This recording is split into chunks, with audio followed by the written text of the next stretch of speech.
Most guys don't have small arms because of bad genetics. They have small arms because they train arms like an afterthought. They'll spend an hour destroying their chest or back and then throw in a few tired sets of curls and pushdowns at the end of the workout, like that's supposed to force some serious growth. Then, after months or even years of training, their arms still look basically the same. And I know because I made the exact same mistake.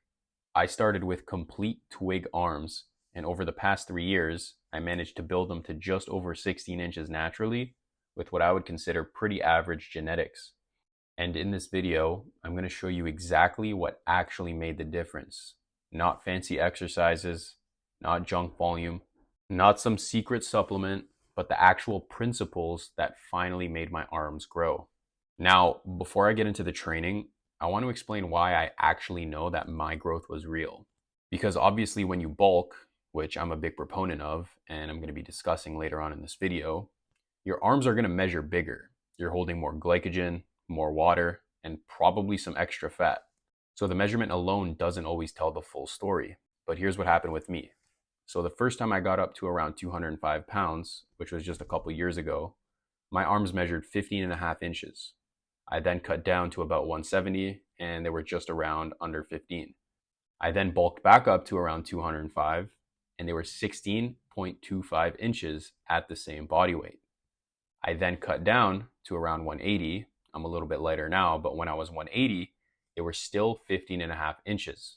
So I have the exact same arm measurement while being 20 to 25 pounds lighter. That tells me that I didn't just get fatter and call it arm growth. I actually built new tissue. And the biggest thing that changed was how I approached arm training. I stopped treating arms like accessories and started training them like an actual weak point. The framework that I would use if I had to do it all over again is what I call the Arm Specialization Stack. It comes down to 6 things: priority, isolation, exercise selection, volume, intensity, and bulking. If your arms are lagging, I can guarantee that it's probably one of these reasons. So let's go through each one by one.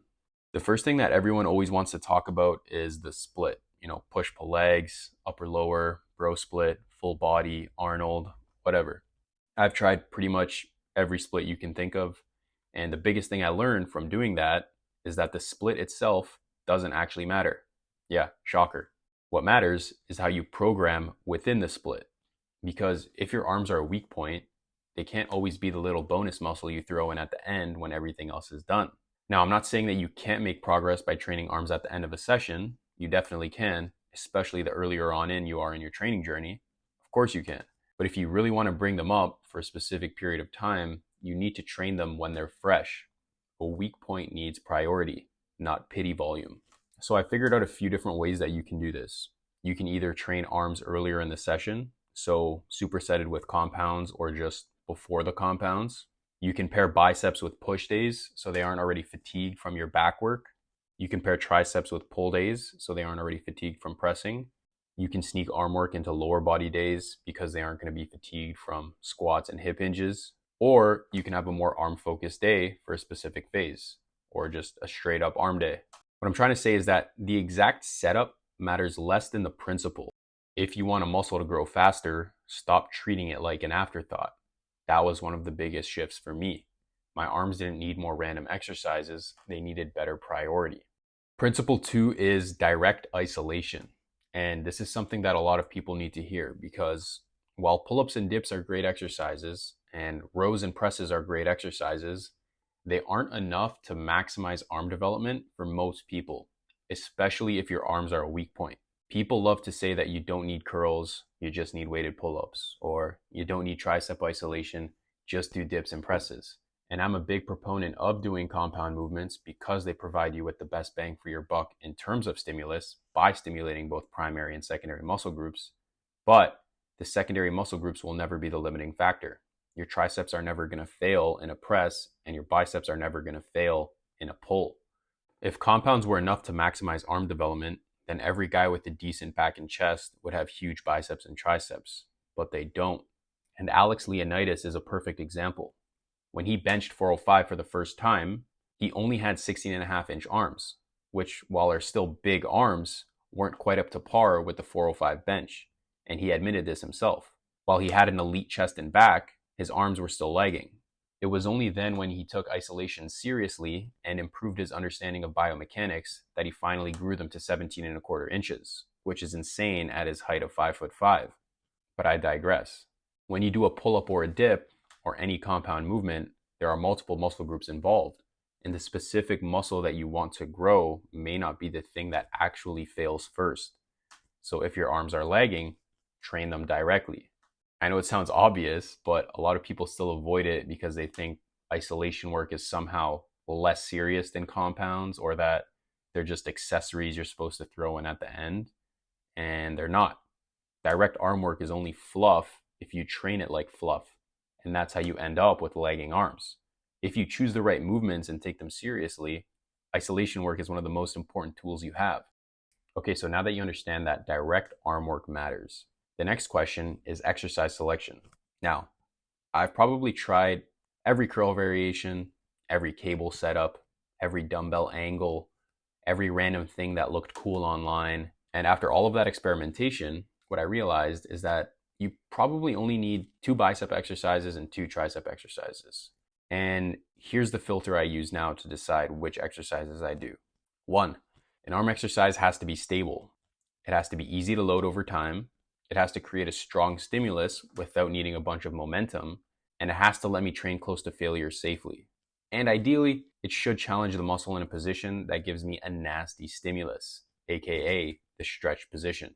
That's the filter. Not does it look cool, or, did my favorite influencer do this today? The question is, can I get strong on this movement while maintaining as much tension on the target muscle? That's what matters most. So for the biceps, the first exercise that I will always keep coming back to is the easy bar preacher curl. The stability is just unmatched. Because your arm is locked into the pad, you don't have to waste energy stabilizing your body or stopping yourself from turning the set into a weird full body movement. You can just straight up focus on the biceps. It's also challenging in the stretch position, which is one of the reasons why I think it provides such a strong stimulus, because you're locked in, you're stable, and you can progress it. And when you combine all of those together, that's how you create the recipe for an S-tier exercise. And when the set starts to get hard at the end, it gets brutally hard in the exact place you're trying to train, that stretch position. It also serves as a good gauge for proximity to failure, because when you have a movement that's challenging in that stretch position, you know exactly when you failed because you're just not able to get the rep out of the bottom. So it's kind of like a clear cutoff of when you hit failure, versus something where there's more tension in the contracted position. So you can always get the weight out of the bottom, even when you failed in the shortened position. So you feel like you kind of need to grind out a few more reps at the bottom. And there's nothing wrong with those movements, but it's nice to have a movement like the preacher curl where you have that clear concrete cutoff where you train to failure and it meets all of the other criteria. So you just know you're getting the best stimulus on your biceps. Now, the second movement is the incline curl. And I've been doing these unilaterally lately, and I really like them that way because they put the biceps in a stretch position, just like the preacher curl, but this time with the arm behind the body. So when you do them properly, they create this ridiculous level of tension. Like you can feel your biceps almost ripping open behind you, which sounds a bit scary, but in a good way. And with these, you don't need to go crazy heavy. You need to make sure that you're focusing on controlling the movement. Like let the biceps actually stretch at the bottom. Even take a pause. Don't rush out of it, and take the set seriously. Like don't use momentum or cheat or try to get the weight up. You can go heavier on the preacher curls because of the stability and the length and bias. So those are easy to load heavier because you're not going to be sacrificing technique. But with these, you need to be a bit more precise. Adding load can easily compromise your technique, so be careful. So for biceps, I keep it simple. Easy bar preacher curls and incline curls. And of course, they check all of the boxes that matter to me. They're stable, they're progressible, they provide high tension, and they're easy to take close to failure. Now for triceps, just like the biceps, it's simple. You only need 2 exercises, an overhead extension and a press down.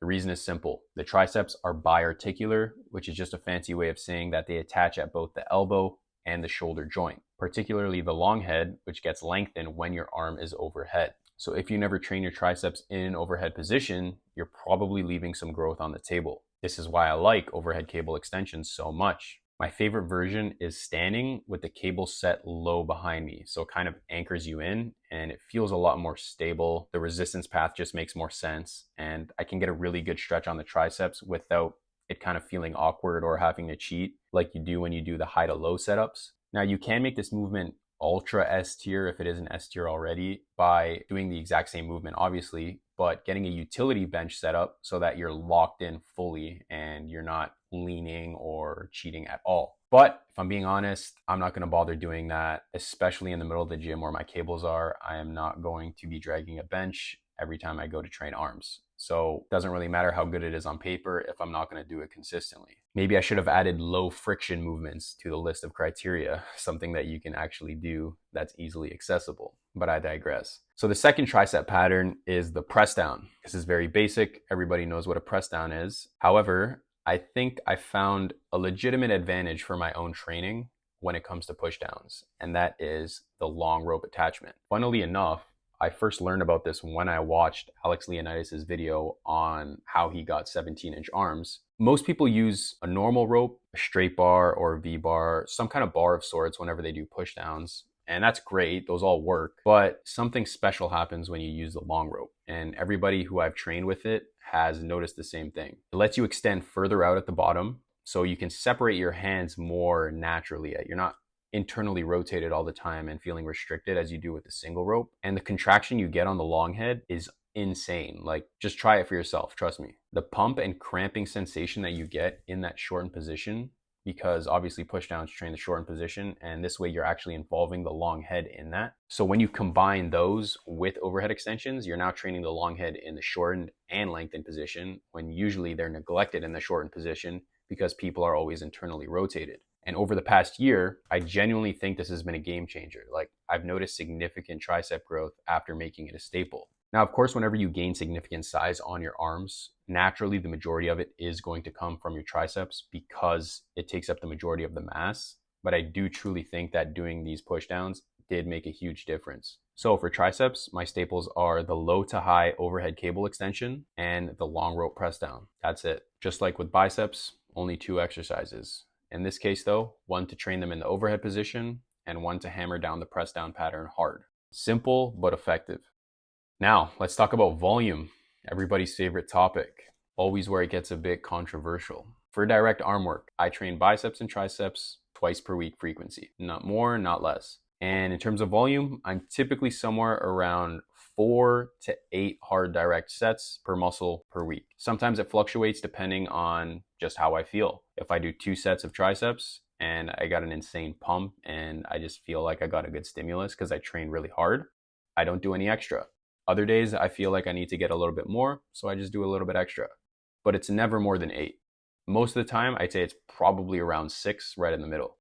Now, I did used to do more volume for triceps because, like I just said, they're 2/3 of the arm. So I thought, maybe I should do more volume for them. And yeah, of course, while that's true, they are 2/3 of the arm. Just because you do more volume doesn't automatically mean that you need to just bury them with endless sets. And as I always say, more volume is not always more growth. Sometimes more volume is just more fatigue.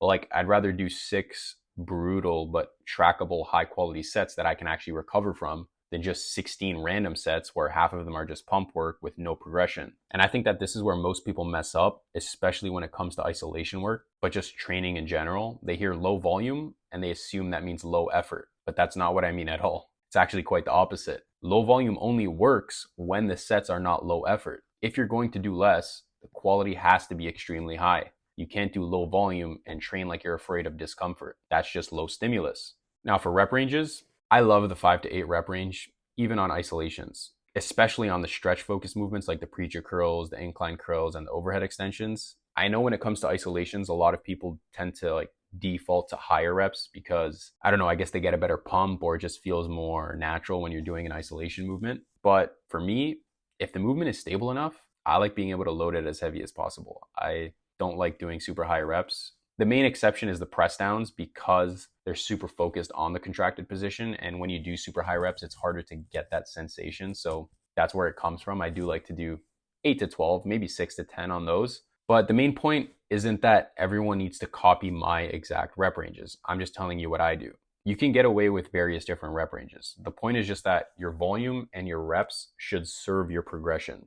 If you're not recovering or progressing or getting stronger in that target rep range, maybe switch it up and try another one. Now, arguably the most important part of growing big arms or just growing any muscle group in general is intensity. This is exactly the reason why I can get away with a relatively low volume. It's because my intensity is extremely high, as you've been seeing in the clips in this video, especially when it comes to single joint isolation movements. There's really no good reason to hold back at all on any type of single joint isolation movement, whether it's the preacher curl, press down, overhead extension, or any variation of these movements like you would on something like a squat or a deadlift, because they generate too much fatigue. On arm isolations, I'm taking most of my working sets to true failure or very close to it, 0 to 2 reps in reserve. And by close to failure, I don't mean like, oh, it started to burn, so I stopped, which most people tend to do. I mean, the rep speed is actually slowing down. Like, you're going to see the bar slow down on the preacher curls here, the dumbbell slow down on the incline curls, and the rope slow down on the extensions. The weight is barely moving. My face is visibly straining, as you can see, because the set is actually getting hard, not just starting to burn a little bit. You need to genuinely know that you only had max 1 rep in the tank, maybe 2, but 1 on isolation lifts for sure. And that's the level of effort that I think most people are missing when they're training, just in general, but especially on isolation movements, because they just throw them at the end of the workout and treat them like this little accessory, or like that's the little fun part at the end of the workout. But like, yeah, sure, training arms is fun. I love training arms, but I go balls to the wall. I'm not there to just do fluff and pump and just get a little blood flow to the biceps and triceps. I'm trying to actually grow my arms, so I'm training them hard. And once you do get used to training hard, what you'll realize is that it actually is super fun. Like, sure, it's hard, but it's a skill. And once you master it, just like with anything else, it gets fun when you get good at something. Now, sometimes I'll go beyond failure on certain movements. I might do some partials or some rest pause, maybe a tiny bit of controlled body English at the end, just to eke out a little bit more stimulus. Not sloppy ego lifting or anything, but just a little bit of extra movement. I'm not trying to turn the set into something completely different, like a full body movement or like a cheat curl, but a little bit is acceptable at the end of the set, I would say. Now, it's not required to go beyond failure, but I do think getting to at least true muscular failure or extremely close to it is necessary if you want to make significant progress with lower volume, because that's the trade-off, right? Fewer sets, but those sets have to count. Now, the last thing I want to talk about, which I alluded to earlier on in the video, is something I bring up all the time when it comes to building muscle: bulking.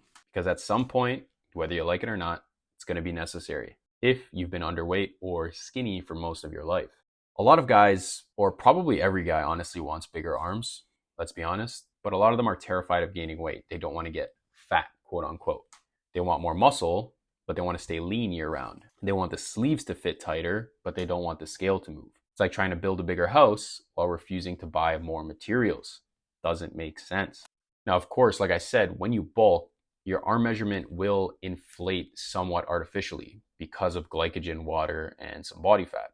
That's normal. And honestly, when you already have some muscle, like you've built a decent base, and you just add that extra layer of fat, water, and glycogen, it can look pretty sick. Like, your arm just looks more jacked without really looking fat, especially when you're wearing clothes or like a tight long sleeve. It looks pretty dope. But yes, when you cut back down, your arms will always shrink a bit. That's why you need to compare measurements at the same body weight. That's how you know if you actually built muscle. Like I said earlier, the first time I was 205, my arms were 15.5 inches. The next time I got back to 205, they were 16.25 inches.